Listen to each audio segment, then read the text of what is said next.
जी अस्सलाम वालेकुम, can you hear me? हम शुरू करें लेक्चर। अगर आपको मेरी आवाज़ आ रही है तो थोड़ा रिस्पॉन्ड करें अपनी चैट में। ओके, तो then we can start with the lecture. तो हमने पहले कर लिया है thoracic wall, we have done the bones and we have done the joints. तो अब आ जाते हैं उसकी बाकी स्ट्रक्चर्स की तरफ, ठीक है। तो बाकी बिकॉज बोन्स के in between we have ribs जो है उनके मसल्स भी हैं, उनके न्यूरोवास्कुलेचर भी है, तो we have to study that also. So एक आपकी थोड़ी सी अंडरस्टैंडिंग के लिए कि इसकी जो थोरेसिक वॉल है बेसिकली उसकी लेयर्स कौन कौन सी होती हैं। So when we start from the outside, this is the skin, ठीक है। आउटर सरफेस पे बिल्कुल स्किन है, उसके बाद सुपरफिशियल फेशिया आ जाता है, उसके बाद मसल आता है सेरेटस इंटीरियर। आप सेरेटस इंटीरियर पहले अपर लिम्ब में पढ़ चुके हो। सेरेटस इंटीरियर जो है outer side of the ribs पे अटैच होता है, सेकंड टू एट्थ रिब पे। तो सेकंड टू एट्थ रिब के बीच में ये होगा, अदरवाइज ये रिब्स पे नहीं होगा, ठीक है।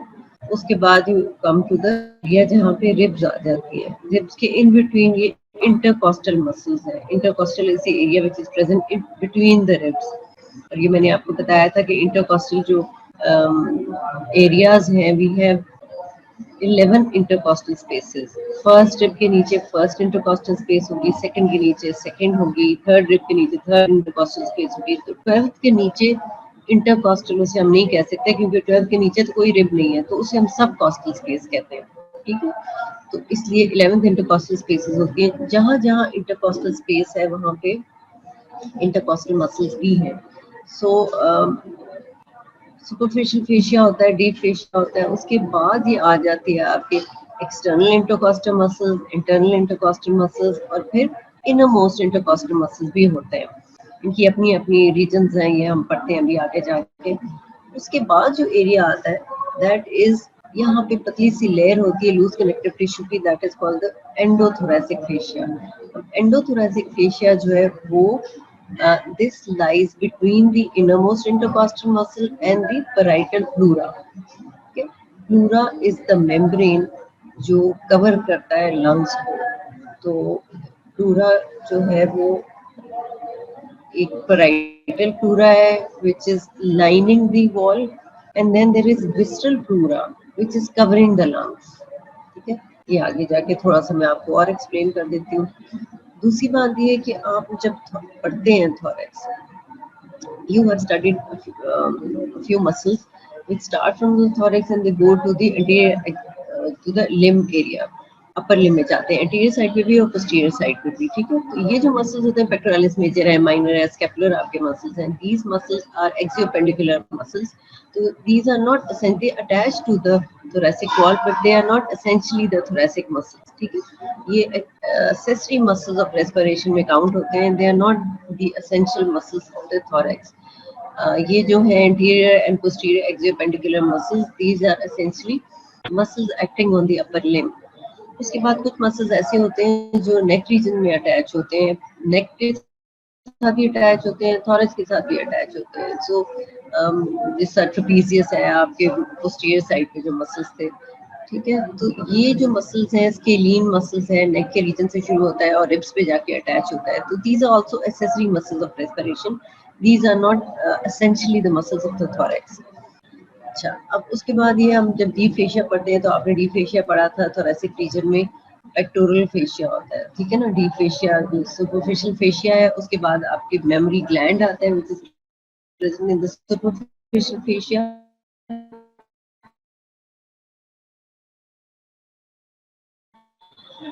मसल को कवर करता है। ये जो मसल है, ये जो डीप फेशिया है, this is present essentially just beneath the superficial fascia।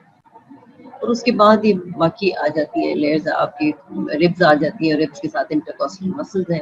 Innermost intercostal muscles की बिल्कुल डीपर साइड पे थिन लेयर होती है एंडोथोरेसिक फेशिया की। एंडोथोरेसिक इसीलिए क्योंकि inner side of thoracic side पे एंडोथोरेसिक फेशिया से कहते हैं। और एंडोथोरेसिक fascia then lies between the parietal pleura and the innermost intercostal muscle। अब ये parietal pleura क्या चीज है? parietal pleura is the membrane।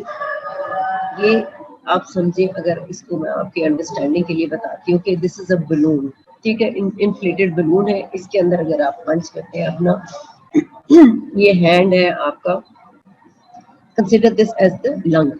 तो ये लंग जब डेवलप होता है तो it pushes into the pleural cavity. ये समझे आपकी प्लूरल कैविटी है, ये प्लूरा है। तो आपके हैंड को जो कवर करेगी लेयर बलून की, that is the visceral pleura, because वो विस्ट्रा को कवर करती है। हम कंसिडर कर रहे हैंड आपका लंग है, ठीक है, और ये वाली लेयर जो बलून की है, it is covering the hand, so this is the visceral pleura because lung is a viscera. और जो आउटर लेयर है बलून की, that is the parietal layer, parietal pleura. So visceral pleura and parietal pleura, these are two layers are continuous with each other. ये हम कहते हैं कि ये रिफ्लेक्ट होके parietal pleura रिफ्लेक्ट होके it is continuous with the visceral pleura. ये नहीं है कि ये एक सेपरेट लेयर है वो सेपरेट लेयर है। This parietal pleura is continuous with the, it reflects onto the lungs as the visceral pleura. अब इन दो लेयर्स के दरमियान, विस्ट्रल प्लूरा और पैराइटल प्लूरा के दरमियान ये कैविटी जो है, जो बलून की आपको कैविटी नजर आ रही है, this is the pleural cavity. So when the lung develops into this area, ये आहिस्ता आहिस्ता डेवलप होता चला जाता है, तो ये जो कैविटी है ये बड़ी नैरो रह जाती है। ये आपको नजर आ रही है कोलैप्स लंग है, ये कैविटी है, ये असल में कोलैप्स हुआ हुआ है लंग, इसकी कैविटी बड़ी नजर आ रही है। ये ओरिजिनल जिसका सही फॉर्म में लंग है, तो ये कैविटी जो है वो बिल्कुल छोटी सी होती है। So this is the parietal pleura, and then it reflects onto the lung as the visceral pleura. और इन दोनों layers के दरमियान में जो cavity है, that is called the pleural cavity, और उसमें hardly 50 milliliter of fluid होता है। इससे ज्यादा हो जाए तो हम उसे abnormality होती है, उसे कहते हैं pleural effusion. So this is the pleural cavity, जिसके अंदर ये lungs जो है वो समझे develop हो रहा है। तो the lungs are not essentially inside the cavity, but they are covered by the parietal pleura. तो ये अब आपको समझ आ गई होगी कि ये होता क्या है। तो वापस जाएं अगर लेयर्स की तरफ, तो लेयर्स में क्या होता है कि ये मसल है, इनमोस्ट इंटरकॉस्टल मसल, उसके बाद एंडोथोरेसिक फेशिया है, ठीक है, और उसके बाद ये पैराइटल प्लूरा है। तो इसका मतलब है प्लूरा और मसल के दरमियान ये पतली सी लेयर जो है, this is the endothoracic fascia. अब मैं आपको बार बार एंडोथोरेसिक फेशिया क्यों बता रही हूँ, ये रिब्स है, यहाँ बाहर स्किन होगी, सुपरफिशियल डीप फेशिया, ये रिब्स के दरमियान में इंटरकॉस्टल मसल्स है। ये जो डॉटेड लाइन आपको नजर आ रही है, this dotted line is the endothoracic fascia which separates the muscles of the thoracic wall from the parietal pleura. अब इसी डॉटेड लाइन को अगर आप ऊपर एक्सटेंड करके ले जाएं, तो this is the reddish membrane, this is the first rib से ऊपर ये एक्सटेंड करिए इनटू द नेक रीजन, ठीक है। नेक रीजन में ये फर्स्ट रिब के ऊपर क्या होता है हमारे पास, सुपीरियर थोरेसिक अपर्चर। तो ये सुपीरियर थोरेसिक अपर्चर से बाहर निकल जाती है, and this layer, this part of endothoracic fascia is called the suprapleural membrane, and it is very thick, और ये अच्छी स्ट्रॉन्ग मेम्ब्रेन होती है। Endothoracic fascia is relatively loose connective tissue, लेकिन जैसे ही फर्स्ट रिब से ऊपर जाती है, it becomes a supraplural membrane and it is relatively thicker part. अब इसकी इम्पोर्टेंस क्या है कि जब आप लंग्स इन्फ्लेट होते हैं, थोरेसिक केज की मूवमेंट हमने पढ़ी है, मूवमेंट ऐसी होती है, उसके डायमीटर्स इंक्रीज होते हैं, एंट्रोपोस्टीरियर डायमीटर इंक्रीज होता है, ट्रांसवर्स डायमीटर इंक्रीज होता है। एंट्रोपोस्टीरियर कैसे इंक्रीज हुआ था, हमने पढ़ा था बकेट हैंडल मूवमेंट से, और ट्रांसवर्स डायमीटर इंक्रीज हुआ था, एंट्रोपोस्टीरियर डायमीटर इंक्रीज हुआ था हार्म हैंडल से, और ट्रांसवर्स डायमीटर इंक्रीज हुआ था बकेट हैंडल मूवमेंट से, और वर्टिकल डायमीटर इंक्रीज हुआ था by the contraction of the diaphragm. तो जैसे ये डायमीटर्स इंक्रीज होते हैं, अंदर जो है वो नेगेटिव प्रेशर क्रिएट होता है। ये जो नेगेटिव प्रेशर क्रिएट होता है, उससे क्या होता है, air goes into the trachea और फिर लंग्स में जाती है। लेकिन इस नेगेटिव प्रेशर की वजह से यहाँ से जो नेक की जो स्ट्रक्चर्स हैं, दे मे बी पुल्ड इनसाइड। अब ये जो सुप्राप्लूरल मेम्ब्रेन है, this prevents the sucking in of the neck structures through superior thoracic aperture when the intrathoracic pressure becomes less. So intrathoracic pressure जब कम होगा during inspiration, तो कम होने की वजह से यहाँ से नेक के स्ट्रक्चर्स यहाँ अंदर पुल ना हो जाए, ठीक है। इसको ये प्रिवेंट करता है, सुप्राप्लूरल मेम्ब्रेन थिक मेम्ब्रेन है, और इसकी अटैचमेंट क्या होती है, laterally medial border of the first rib के साथ अटैच हो जाएगा, ठीक है, और उसकी कॉस्टल कार्टिलेज के साथ। हम डायग्राम, अगर आप डायग्राम से आपको एक्सप्लेन कर देते, ये यहाँ फर्स्ट स्टेप की मिडिल बॉर्डर पे अटैच होगा, ऊपर जो जाती है यहाँ इसका एपेक्स जो है यहाँ से ये अटैच हो जाएगा आपके। अच्छा, एपेक्स जो है वो transverse process of 7 cervical vertebra के साथ अटैच हो जाता है। यहाँ पे तकरीबन ये 7 सर्वाइकल वर्टेब्रा का ट्रांसवर्स प्रोसेस है, यहाँ से ये अटैच हो जाएगा। और नीडली जब ये आता है तो यहाँ पे जो फेशिया है नेक के स्ट्रक्चर्स का, उसके साथ ये ब्लेंड हो जाएगा, ठीक है। So suprapleural membrane is the extension of endothoracic fascia in the base of the neck, attaches laterally to the medial border of the first rib. Apex is attached to the transverse process of the 7th cervical vertebra, or it is attached medially, it is attached to the fascia of the neck, which is surrounding the structures of the neck. उसके साथ ये blend हो जाएगा, तो ये endothoracic fascia है, ठीक है। उसके साथ ये एंडोथोरेसिक फेशिया ये सारा इधर साइड पे आता चला जाएगा आउटसाइड द प्लूरा। तो मैंने आपको ये एंडोथोरेसिक फेशिया बता दिया, इसकी अटैचमेंट्स आपको पता होनी चाहिए, and it protects the underlying cervical pleura. अच्छा, इसके नीचे क्या है, ये प्लूरा मैंने आपको बताया था कि ये deeper to the endothoracic fascia is the parietal pleura. Parietal pleura जो है ये जब एक्सटेंड करता है, लंग्स का जो एपेक्स है that comes out of the superior thoracic aperture and lies in the root of the neck, ठीक है। तो लंग जो है बाकी सारे तो thoracic cavity में होते हैं, लेकिन इसका एपेक्स जो है ना वो यहाँ रूट ऑफ द नेक पे आ जाता है। इसको कवर करने के लिए जो पैराइटल प्लूरा है, दिस आल्सो गोज अप, और ये पार्ट जो है उसको हम सर्वाइकल प्लूरा कहते हैं, ठीक है। So it protects the cervical pleura and resist the intrathoracic pressure। ये मैंने आपको इसकी बता दी कि इंपॉर्टेंस क्या है कि ये intrathoracic pressure जब डिक्रीज होता है तो it prevents the structures of the root of the neck from passing into the thoracic cavity, क्योंकि वहाँ पे प्रेशर जब रिड्यूस होता है जहाँ पे, वहाँ पे चीजें रशन करती हैं। ओके, सो ये तो मैंने आपको बता दिया कि ये एंडोथोरेसिक फेशिया और उसकी लेयर्स कौन कौन सी होती हैं। तो उसके बाद आ जाते हैं हम मसल्स की तरफ, जो thoracic wall में मसल्स होते हैं। Muscles, the true muscles of thoracic wall. Why do we call the true muscles of thoracic wall? Because thoracic wall के साथ और भी बहुत सारे muscles attached हैं। Pectoralis major है, minor है, serratus inferior है, उसके बाद आपके posterior axiopendicular muscles हैं, scalene muscles हैं। So these muscles are not true muscles of the thoracic wall. They are attached to the thoracic wall, but they are called accessory muscles of respiration। जब मैंने आपको बताया कि post respiration, inspiration, deep inspiration चाहिए होती है, तो ये मसल्स भी असिस्ट करते हैं ड्यूरिंग द फोर्सफुल इंस्पिरेशन, ठीक है, एंड एक्सपिरेशन आल्सो। तो ट्रू मसल्स कौन सी हैं इसमें से thoracic wall के?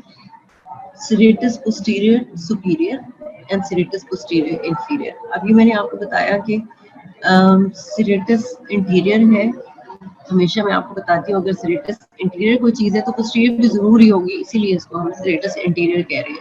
तो serratus इंटीरियर तो हम पढ़ चुके हैं यहाँ पर में। Now we have serratus posterior superior and serratus posterior inferior, ठीक है। ये मैं आपको भी दिखा भी देती हूँ उनकी पिक्चर्स। उसके अलावा वी हैव levator costarum, 12 रिब्स के साथ इनकी छोटी छोटी डिजिटेशंस अटैच होती हैं। इंटरकॉस्टल मसल्स हैं, सबकॉस्टल मसल्स हैं, ट्रांसवर्सिस thoracic मसल है। So these 6 muscles are said to be the true thoracic muscles. अब अगर हम जाएं इधर तो आपको ये नजर आ रहा होगा कि ये तो levator scapulae जो आप पढ़ चुके हैं। ये वाला मसल जो है, this is the serratus posterior superior, because it is on posterior side and it is on the upper side. तो serratus posterior superior, serratus posterior inferior, ये भी serrated forms में आपको नजर आ रहे हैं, ठीक है।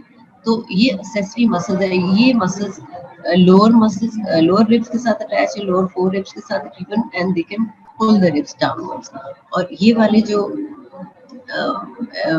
serratus posterior superior है, these are attached to the upper 4 ribs, और ये ribs को elevate कर सकते हैं, so increase कर देते हैं anteroposterior diameter को। तो ये एक और डायग्राम, अच्छी डायग्राम है serratus posterior superior। posterior side पे है, इसकी 4 डिजिटेशंस है, first, second, third, fourth rib पे अटैच होती है, और ये when they contract they can elevate the ribs। तो elevate जब होती है ribs, upper ribs, तो anteroposterior diameter increase होते हैं, like bucket handle movement, जिसको pump handle movement कहते हैं। उसके बाद ये serratus posterior inferior है, these are attached to the lower 4 ribs, और ये ribs को नीचे की तरफ ही खींच सकते हैं। सो एक तो ये हो गए ट्रू मसल्स। उसके बाद आपके मसल्स आ जाते हैं इंटरकॉस्टल मसल्स। इंटरकॉस्टल मसल ये फिर वो लेयर्स हैं, स्किन, सुपरफिशियल, फेशियल, डिफेशियल, ये सीरेटस इंटीरियर मसल है जो एसेंशियली अटैच होता है ribs, second to eight ribs. अब इंटरकॉस्टल मसल्स जो है वो they are present in between the ribs. External intercostal muscle, अब एक्सटर्नल इंटरकॉस्टल मसल को अगर आप देखें तो इसकी डायरेक्शन ऑफ फाइबर्स जो है it is downwards and medially, ठीक है, fibers are going downwards and medially, ये external intercostal muscles हैं, they are on the outer side। उसके बाद in between the ribs, लेकिन ये सबसे बाहर वाले external है। उसके बाद आ जाता है internal intercostal। internal intercostal आप देखें इनकी डायरेक्शन ऑपोजिट है, they are going backwards, they are going downwards and posteriorly, इनकी डायरेक्शन डाउनवर्ड्स एंड पोस्टीरियरली है। उसके बाद आ जाते हैं innermost intercostal muscle. Innermost intercostal muscle भी डायरेक्शन उनकी इसी तरह ही है, ठीक है। एक और चीज आपको डायग्राम, इस डायग्राम में नजर आ रही होगी, ये रिब्स है और रिब्स के साथ एक कॉस्टल ग्रूव है। मैंने आपको बताया था रिब्स के लोअर इंफीरियर जो बॉर्डर है उसके बिल्कुल इनर साइड पे, just above the inferior border of the rib there is costal groove। अब ये costal groove जो है उसके अंदर न्यूरोवेस्कुलर बंडल होता है। न्यूरोवेस्कुलर बंडल में क्या क्या चीजें होती है, नर्व है, वेसल है, नर्व है, आर्टरी है, वेन है, और इसकी अरेंजमेंट जो है ये इंपॉर्टेंट है। सबसे ऊपर वेन होती है, फिर आर्टरी होती है और फिर नर्व होती है, जिसे हम कहते हैं वैन। वैन की अरेंजमेंट यहाँ पे होती है, ठीक है। उसके बाद क्या आ जाता है, आपकी ये प्लूरा है और प्लूरा और इनरमोस्ट इंटरकॉस्टल के बीच में यहाँ पे एंडोथोरेसिक फेशिया होता है, ठीक है। और उसके बाद ये विस्टल प्लूरा और ये pleural cavity and then this is the lung. Okay, intercostal muscles मैंने आपको बताया, एक्सटर्नल इंटरकॉस्टल मसल्स। अब ये होते हैं, ये डायग्राम आपको मैं दिखाती हूँ, दिस इज इम्पोर्टेंट। एक्सटर्नल, ये वाला जो बाहर वाला ब्लैक आपको शैडो नजर आ रहा है, this is the external intercostal muscle. अब ये एक्सटर्नल इंटरकॉस्टल मसल जो है शुरू कहाँ से होता है, शुरू तो हो जाता है पोस्टीरियर साइड से। ट्यूबरकल जो है इसके आपको ये नजर आ रहा है यहाँ पे, रिब तो हटाइए, रिब का जो ट्यूबरकल है वहां से ये शुरू होता है मसल, और सारे इंटरकॉस्टल एरिया में ये जाता है। बट ये जो कॉस्टल कार्टिलेज का एरिया होता है वहां पे आके ये मसल फाइबर्स खत्म हो जाते हैं, ठीक है। कॉस्टल कार्टिलेज के एरिया में मसल फाइबर नहीं होते, उससे आगे मेम्ब्रेन शुरू हो जाती है। So, external intercostal muscle essentially fibers are directed downwards and anteriorly, and the muscle starts from the tubercle of the rib, और ये throughout intercostal space पे होते हैं on the outer side, but at the level of costochondral junction ये खत्म हो जाती है, और इसके instead of the muscle fibers now we have the membrane, और ये membrane आगे कंटिन्यू करती है और sternum के साथ ज्वाइन कर देती है, ठीक है। So from tubercle to costochondral junction ये मसल फाइबर है और उसके आगे मेम्ब्रेन आ जाती है। इसके बाद उससे इंटरनल साइड पे, डीपर साइड पे जाएं तो इंटरनल इंटरकॉस्टल मसल है, ठीक है। फाइबर्स उनके क्या है, they are directed downwards and backwards. अब इसमें क्या होता है, अब सेकेंड लेयर ये वाली लेयर है, ठीक है। अब इसमें क्या, fibres are directed downwards and backwards. इसके जो फाइबर्स हैं यहाँ स्टर्नम से शुरू हो जाते हैं, स्टर्नम से मसल फाइबर शुरू होंगे, बट एंगल पे जाके इसके मसल फाइबर खत्म हो जाएंगे, एंड देन व्हाट हैपेंस, यहाँ पे मेम्ब्रेन आ जाती है। This is called the posterior intercostal membrane. Posterior intercostal membrane है। एंटीरियर इंटरकॉस्टल मेम्ब्रेन जो थी वो एक्सटर्नल इंटरकॉस्टल की एंटीरियर एक्सटेंशन थी। पोस्टीरियर इंटरकॉस्टल मेम्ब्रेन जो है वो एंगल पे आके उस इंटरनल इंटरकॉस्टल जो है वो खत्म हो जाते हैं मसल फाइबर, उसके मेम्ब्रेन शुरू हो जाती है पोस्टीरियर इंटरकॉस्टल मेम्ब्रेन, और ये कुछ बैक साइड पे चले जाते हैं, ठीक है। Inner side to these muscles is the innermost intercostal muscle. Innermost intercostal muscle जो ये बिल्कुल जो lateral part of the rib है वहां पे ये मसल फाइबर होते हैं, बाकी एरिया में मेम्ब्रेन है, ठीक है। ये वाले मसल्स और हैं जो बैक साइड पे होंगे, और ये एंटीरियर, ये थोरैसिक रीजन में मसल फाइबर होते हैं। Innermost intercostal is this muscle which is present on the lateral part of the intercostal space, और उसके एंटीरियर पोस्टीरियर साइड पे मेम्ब्रेन होती है। अब इस डायग्राम में आपको नजर आ रहा है कि न्यूरोवास्कुलर बंडल जो है it is present between the innermost intercostal and internal intercostal. ये बहुत इंपॉर्टेंट है कि न्यूरोवास्कुलर बंडल कहाँ पे होता है। यहाँ पे नर्व जा रही है between the innermost and internal intercostal. यहाँ पे भी देखिए वेसल जा रही है between innermost intercostal and internal intercostal. तो इन दोनों के दरमियान में ये नर्व भी जाती है और आर्टरी भी जाती है। ये आपको एक साइड पे एक्सप्लेनेशन के लिए एक साइड पे नर्व दिखाइए, एक साइड पे आर्टरी दिखाइए, अदरवाइज ये दोनों नर्व आर्टरीज जो है वो इस न्यूरोवेस्कुलर प्लेन में गुजर रही होती है between the internal intercostal and innermost intercostal muscle. तो हम ये रिवाइज करते हैं इंटरकॉस्टल मसल्स कौन कौन से हमारे पास हैं। अब इंटरकॉस्ट में एक्सटर्नल होते हैं जो on the outer side between the ribs. Intercostal है तो they are between the ribs. तो आउटर मोस्ट एक्सटर्नल इंटरकॉस्टल है, fibres are directed downwards and medially. आपको नजर आ रहा है, ठीक है, डायरेक्टेड डाउनवर्ड्स एंड मीडियली। और ये शुरू कहाँ और उसके बाद आ जाते, और शुरू कहाँ से होते हैं मैं आपको दिखा देती हूँ। ये ट्यूबरकल ऑफ द रिब से शुरू होते हैं मसल फाइबर, और आगे आके कोस्टोकॉन्ड्रल जंक्शन के एरिया में मसल फाइबर खत्म हो जाते हैं, मेम्ब्रेन शुरू हो जाती है which is called the anterior intercostal membrane. उसके बाद इंटरनल इंटरकॉस्टल मसल्स होते हैं, उसकी डायरेक्शन अगर आप देखें तो डाउनवर्ड्स एंड बैकवर्ड्स है। और ये कहाँ से शुरू होते हैं, ये स्टर्नम से ही एंटीरियरली इनकी मसल फाइबर शुरू हो जाते हैं। And when they reach the angle of the rib, तो मसल फाइबर इंटरनल इंटरकॉस्टल को खत्म होके मेम्ब्रेन शुरू हो जाती है। तो ये मेम्ब्रेन जो है वो आगे जा ये पोस्टीरियरली चली जाती है। Inner side or deeper side to this internal intercostal, we have the innermost intercostal. Innermost intercostal muscle जो है, these muscle fibers are present only on the lateral part of the intercostal space. ना posteriorly इसके है ना anteriorly है, बाकी ये इसकी membrane है। और neurovascular structure जो है that is present between the innermost intercostal and internal intercostal muscle। तो यहाँ इन दोनों मसल के दरमियान हमारा न्यूरोवेस्कुलर बंडल जाता है। ठीक है, सो हमने ये बात कर ली मसल्स की।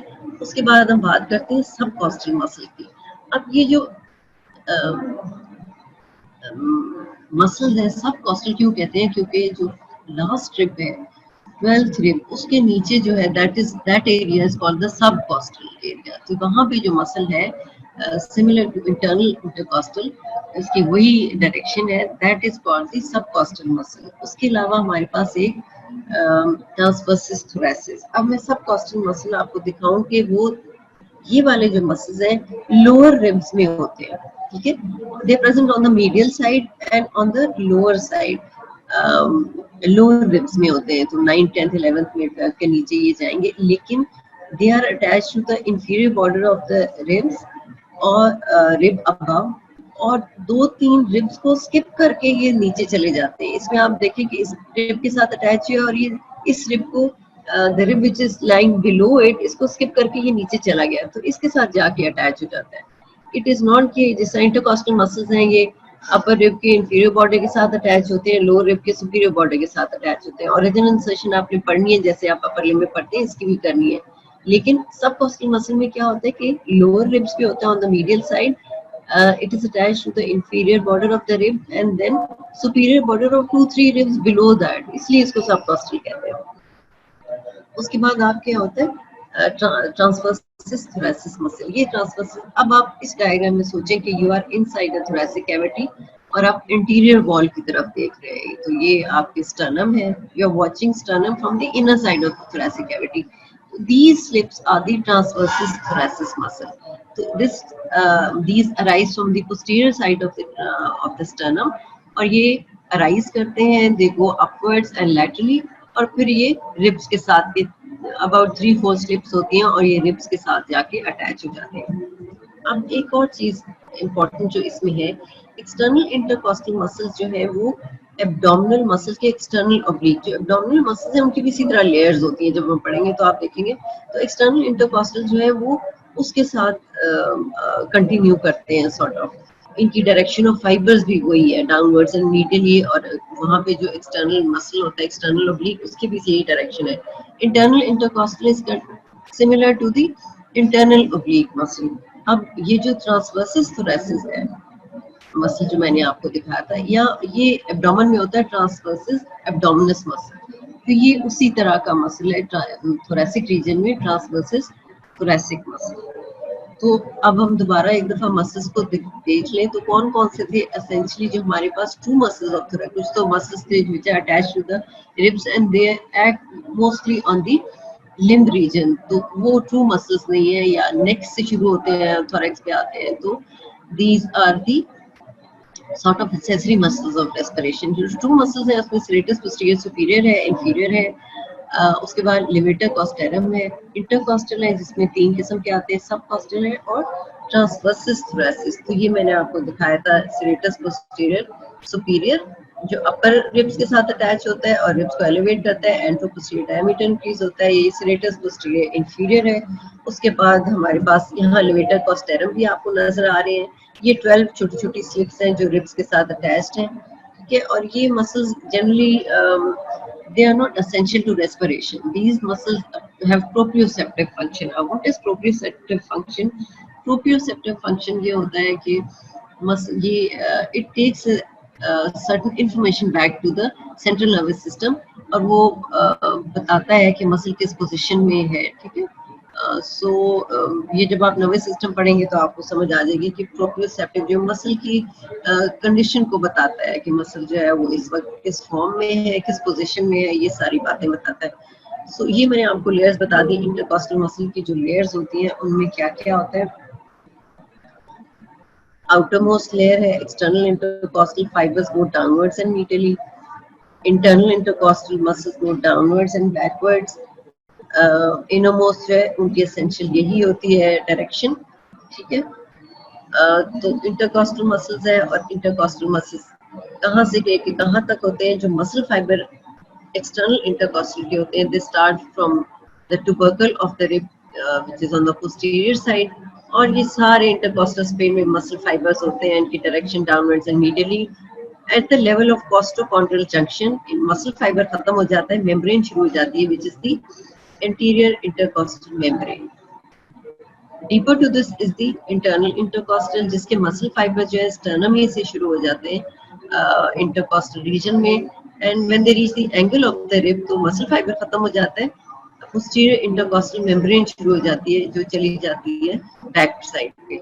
Deeper to this is the innermost intercostal muscle। अब ये innermost intercostal muscle जो इनकी direction is the same as the internal intercostal, इनके muscle fibres these are present in the lateral part of the intercostal space। anterior posterior नहीं होती, anterior posterior इसके लिए membrane होती है। and neurovascular plane is present between the internal intercostal muscle and the innermost intercostal muscle, ये आपने याद रखना है। अच्छा जी, उसके बाद सब कॉस्टल मसल होते हैं, ये मैंने आपको बताया, they are present on the inner side of the thoracic wall and they are present in the lower part of the in the lower ribs। inferior border of the lower rib पे शुरू होती है, for example 8th 9th पे 9th से शुरू हुई और ये बाईपास करती है 10th को भी 11th को भी, या 11th के साथ अटैच हो जाएगी या 12th के साथ जाके अटैच हो जाएगी। तो ये इस तरह ये 2-3 रिब्स को बाईपास करके उसके बाद ये लोअर रिब्स पे जाके अटैच हो जाती है।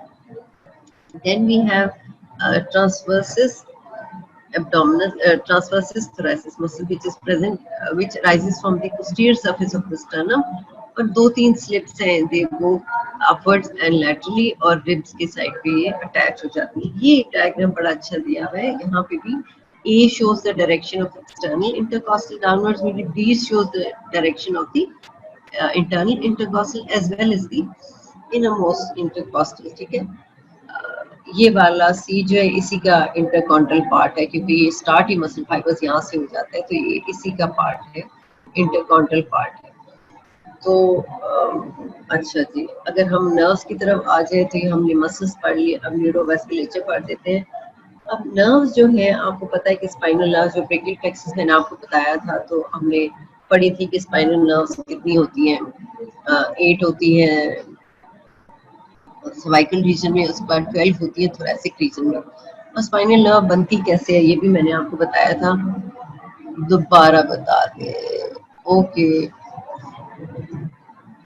चलिए ठीक है। सो सब कॉस्टल मसल आप पूछ रही हैं, सब कॉस्टल मसल क्या होता है, it is present on the inner side of the thoracic wall and the lower ribs, lower part of the inner thoracic wall में ये होगा, ठीक है। अपर साइड पे ये नहीं होता, लोअर साइड पे होगा, और फॉर एग्जाम्पल 2-3 रिब्स को ये ज्वाइन करता है, मतलब अगर ये 7th के साथ अटैच है तो 8-9 को बाईपास के 10th पे जाके अटैच हो जाएगा। तो ये दो स्लिप्स इसकी, ठीक है। जैसा मैंने आपको बताया फॉर एग्जांपल 8 के साथ ये 8 पे ओरिजिनेट कर रहा है तो ये 9 को छोड़ देगा और 10 पे जाके अटैच हो जाएगा। सो ये दो रिब्स को या एक रिब को बाईपास करके नीचे जाके अटैच। इंटरकॉस्टल मसल्स तो ये होते हैं ना, inferior border of upper lip से शुरू होकर superior border of the lower rib पे एक ही इंटरकॉस्टल स्पेस को वो ऑक्यूपाई करते हैं। लेकिन सबकॉस्टल मसल जो है ये 2-3 इंटरकॉस्टल स्पेस को कवर करते हुए नीचे जाके रिब पे जाके अटैच हो जाता है। And it is present on the lower, in the lower ribs, medial side और inner side of the lower ribs पे ये होता है, ठीक है। फेशिया कौन सा है? Endothoracic fascia. अगर हम स्टार्ट पे चले जाएं, सो वॉल में अगर हम देखें तो स्किन है, सुपरफिशियल फेशिया है, उसके बाद मसल्स आ जाते हैं, डीप फेशिया आता है, उसके बाद मसल्स आ जाते हैं।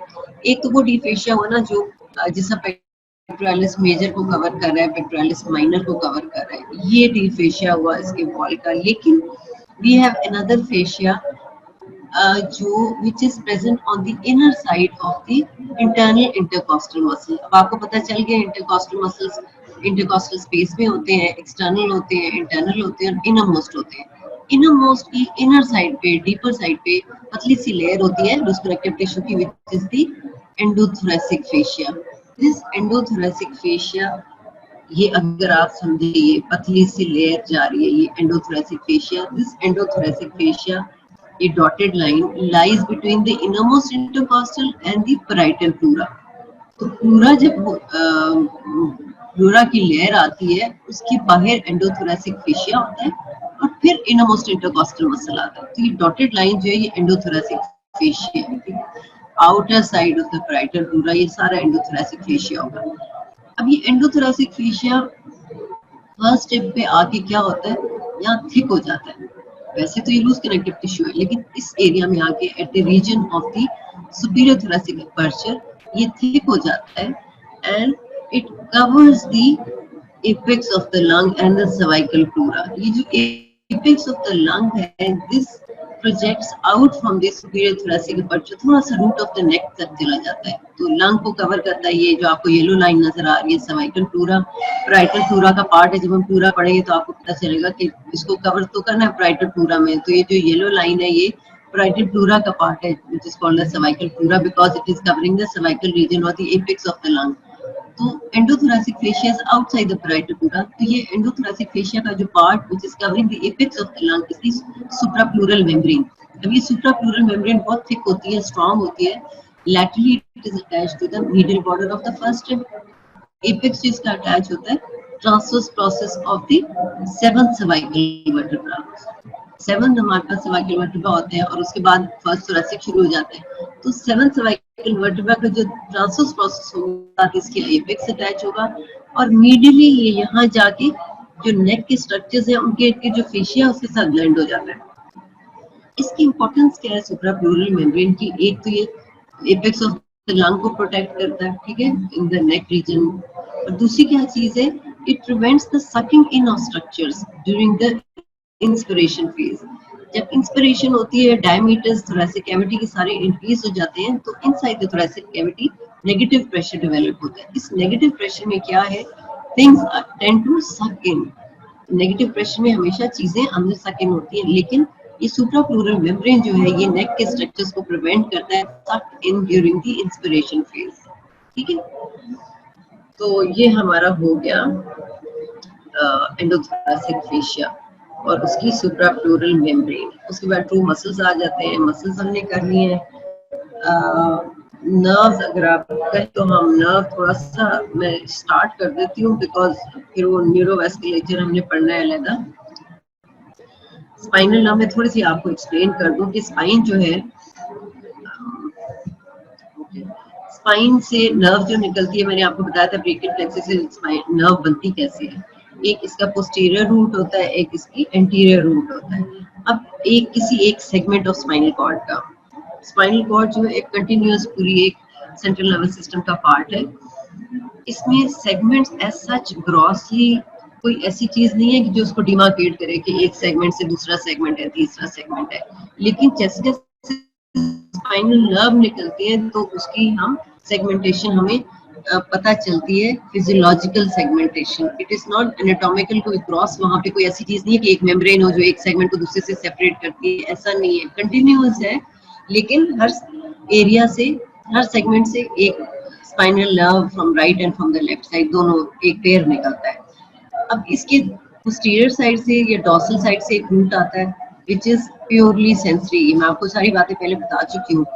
और एक रूट का मतलब ये नहीं है कि एक फाइबर निकल रहा है, बहुत सारे रूट होते हैं, एक सेगमेंट में से मेनी फाइबर्स कम आउट, ठीक है, और ये रूटलेट्स इनको कहते हैं।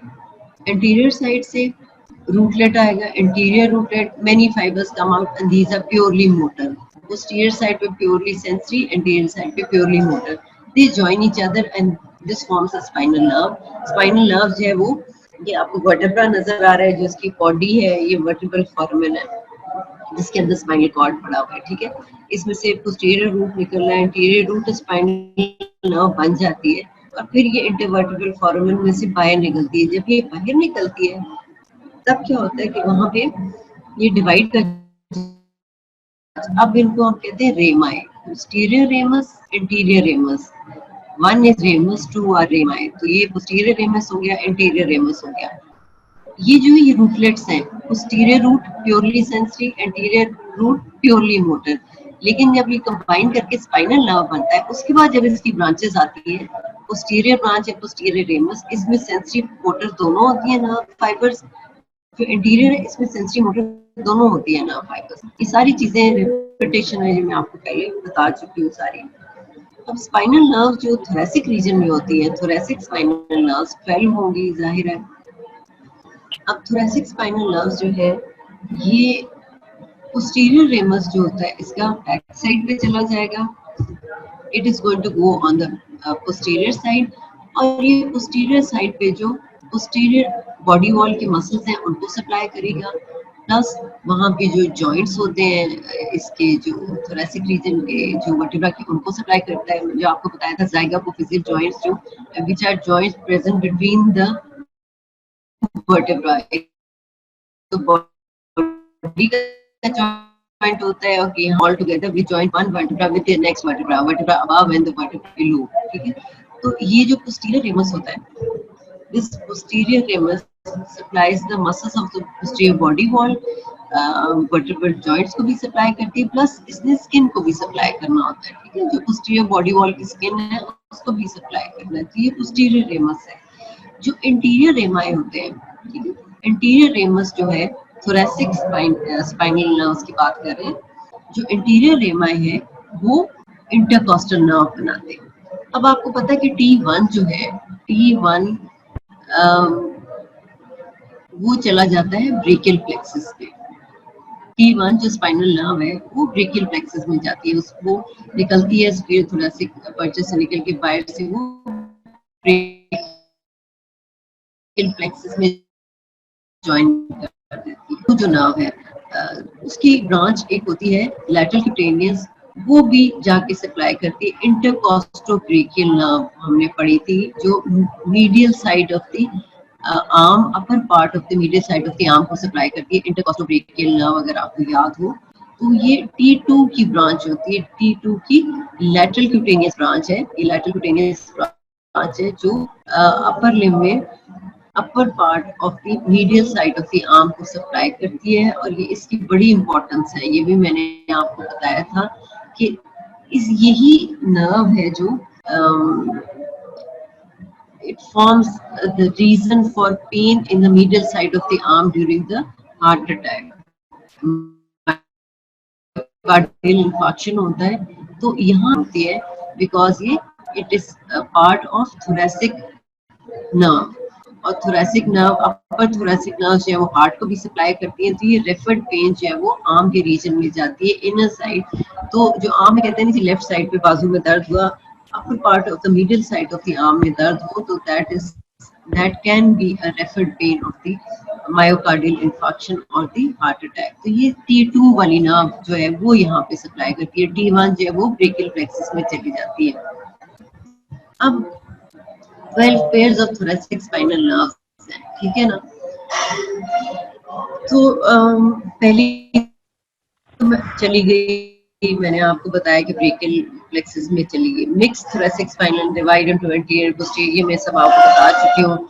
एंटीरियर रेमाई जो है वो क्या बनते हैं, T1 इंटरकॉस्टल नर्व्स है,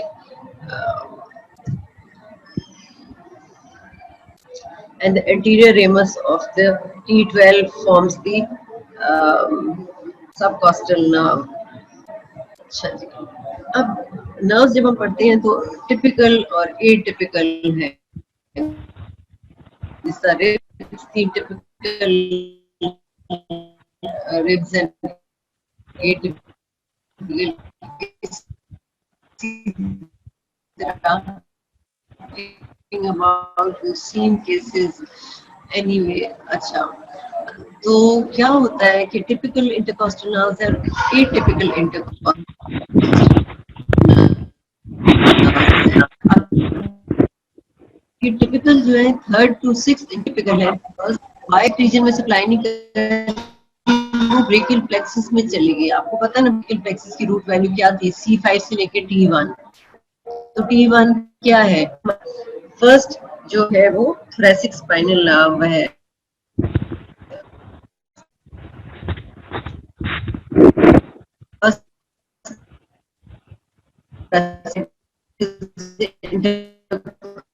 इट इज नॉट इंटरकॉस्टल। उसकी जो लैटरल क्यूटेनियस ब्रांच है वो आर्म के रीजन में सप्लाई कर रही है, तो इसलिए that is also typical intercostal, intercostal region में जाती है, इंटरकॉस्टल स्पेसेस में जाती है।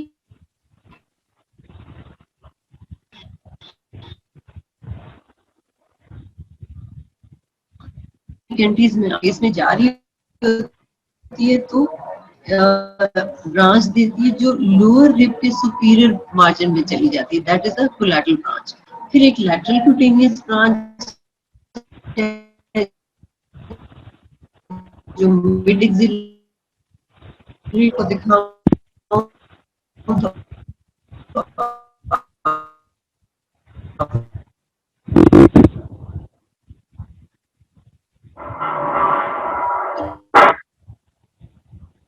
लैटरल क्यूटेनियस ब्रांच, ये लैटरल क्यूटेनियस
दिखाई गया, मुझे लिफ्ट नहीं करवा रहा, पता नहीं कहाँ लगा है।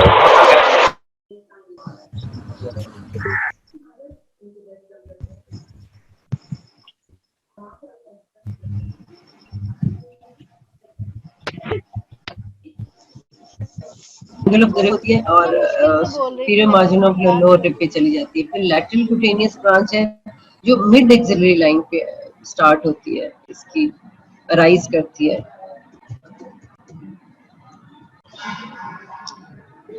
पता नहीं आवाज आ रही है आपको?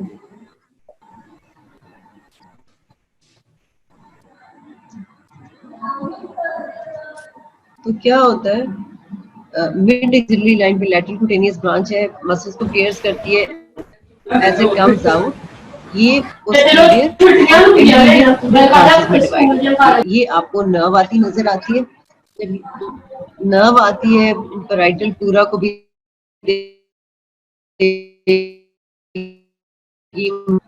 towards the region of superior border of the lower rib. उसके बाद आ जाती है lateral cutaneous branch. Lateral cutaneous branch जो है वो मसल्स को pierce करके cutaneous branch है तो ये स्किन की साइड पे आएगी, and then it divides into a posterior branch and an anterior branch. उसके बाद when it goes ahead, जब ये आगे जाएगी तो ये एंटीरियर ब्रांच उसको पेस करती है, एंड देन इट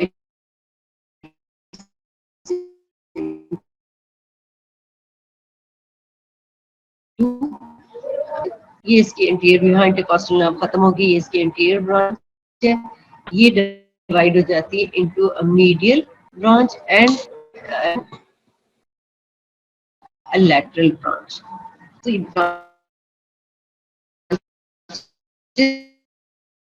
जब हम मिड लाइन में होती है, mid line divides into medial and lateral branches.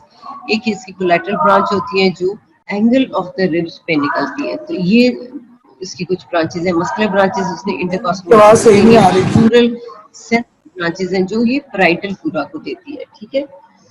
अब एक जो इसमें नंबर 1 लिखा हुआ है rami communicantes. What are rami communicating branch, आप इनको कहते हैं। Rami communicantes mean communicating branches. ये स्पाइनल नर्व लेकर है, ये इसके पोस्टीरियर रूट्स हैं, एंटीरियर रूट स्पाइनल नर्व बन गई, उसके बाद पोस्टीरियर ब्रांच है, पोस्टीरियर रेमस, एंटीरियर रेमस।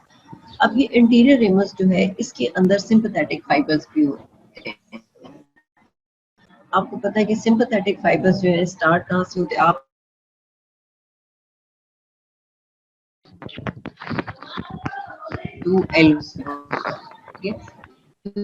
यहाँ ये रीजन है स्पाइनल कॉर्ड का जहाँ पे सिंपैथेटिक एरिया पड़ा होता है। यहाँ पे लैटरल सेगमेंट होता है, ठीक है, लैटरल ग्रे हॉर्न होता है जहाँ पे सेल्स पड़े होते हैं सिंपैथेटिक ऑटोनॉमिक नर्वस सिस्टम के। जो सिंपैथेटिक नर्व्स हैं उनकी सेल बॉडीज यहाँ पे पड़ी होती है। इनमें से फाइबर्स निकलते हैं, preganglionic fibres, they come out through the anterior ramus and they enter spinal nerve. Spinal nerve से ये एंटीरियर ब्रांच की तरफ चले जाते हैं। अब एंटीरियर ब्रांच में जब ये आएंगे तो एंटीरियर ब्रांच से ये बाहर निकल जाते हैं। बाहर निकलते हैं तो इनको हम कहते हैं वाइट। जो ब्रांच इनको लेके बाहर आती है towards the sympathetic trunk, that is the white ramus. और जो वापस फिर इसको यहाँ ये गैंग्लियन में ये सिनैप्स करते हैं, और पोस्ट गैंग्लियोनिक फाइबर्स जो हैं वो ग्रे रेमस के through they again enter into the spinal nerve. ये हम कल दोबारा रिवाइज कर लेंगे। एंटीरियर जो ब्रांच होती है उसके अंदर सिंपैथेटिक फाइबर्स हैं। From white ramus they pass from the spinal nerve into the sympathetic trunk. यहाँ पे synapse करेंगे। जो grey ramus है they are going to take the post ganglionic fibers back into the spinal nerve. ठीक है, time हमारे पास यहाँ इतना थोड़ा है। So these are basically the sympathetic fibers. अब sympathetic fibers जो है जाहिर है thoracic region में है, तो thoracic spinal nerves के अंदर ये sympathetic fibers होते हैं। These thoracic spinal nerves are going to carry the preganglionic sympathetic fibers, फिर ये बाहर निकलते हैं nerves में से through the white ramus. They are going to enter into sympathetic chain. वहाँ पे गैंग्लिया है, वहाँ सिनैप्स करते हैं। They are going to post ganglionic fibers. They are going to re-enter the spinal nerve through grey ramus. Ramus के through ये वापस आ जाएंगे, and then they have to supply the skin area. और सिंपैथेटिक फाइबर स्किन में कहाँ supply करते हैं? They supply the sweat glands, they supply the arrector pili muscle, and they supply the capillaries also in the skin region. तो ये spinal nerve में postganglionic fibres वापस चले जाते हैं and then through the spinal nerves they are going to supply the skin area. So ये basic जो typical intercostal nerves की जो ब्रांचेस थी मैंने आपको बता दी है। रेमा कम्युनिकेंट्रीज होती है, कोलैटरल ब्रांच एंगल पे निकलती है, lateral cutaneous branch mid axillary line पे निकलेगी, एंटीरियर क्यूटेनियस ब्रांच है पेरिस्टर्नल रीजन में निकलेगी, और फिर muscular branches they supply the intercostal muscles and the pleura sensory parietal pleura को ये सप्लाई करेंगी। तो ये टिपिकल इंटरकॉस्टल नर्व्स की ब्रांचेस हैं। उसके बाद ब्रांचेस मैंने आपको एटिपिकल मैंने आपको पहले बता दिया कि फर्स्ट वो एटिपिकल है because it enters into the brachial plexus, second atypical है बिकॉज वो उसकी lateral cutaneous branch supplies reaches the upper part of the medial side of the arm. ठीक है, 7 to 11 जो है ये भी एटिपिकल है। ये एटिपिकल क्यों है? क्योंकि यहाँ से जब इंटरकॉस्टल एरिया से they going to come out, ये कॉस्टल मार्जिन्स पे ये बाहर निकल आएंगे। ये तो पेरिस्टर्नल रीजन स्टर्नम तो ऊपर रह गया, इससे when they are going to come out from the costal margin area तो ये एब्डोमिनल एरिया में निकल आएंगे। तो these are called the thoracoabdominal nerves। तो 7, 8, 9, 10, 11 ये वाली जो है लोअर 6 जो होती है they come out from the lateral cutaneous branch इन्होंने दे दी। उसके बाद जो है ये they come out through the costal margin और ये abdominal region में एंटर कर जाती है। So they are called the thoracoabdominal nerves। तो इसलिए ये atypical है। तो फर्स्ट सेकंड एटिपिकल है, उसके बाद थर्ड से लेके 6 जो है वो टिपिकल है, 7 से लेके 11 तक इंटरकॉस्टल एटिपिकल है because they enter into abdominal muscles। और उसके बाद सबसे जो नीचे वाली है उसको हम सबकॉस्ट कहते हैं। तो that is also one of the atypical enters into the abdominal region। ये सप्लाई करती हैं फिर एंटीरियर एब्डोमिनल वॉल को, thoracoabdominal nerves इनको कहते हैं यहाँ पे। ठीक है, तो यहाँ तक आज हम खत्म करते हैं, फिर मैं आपको बताऊंगी कि ये इसकी डर्माटोम्स कैसे डेवलप होते हैं। So I think this is enough for today।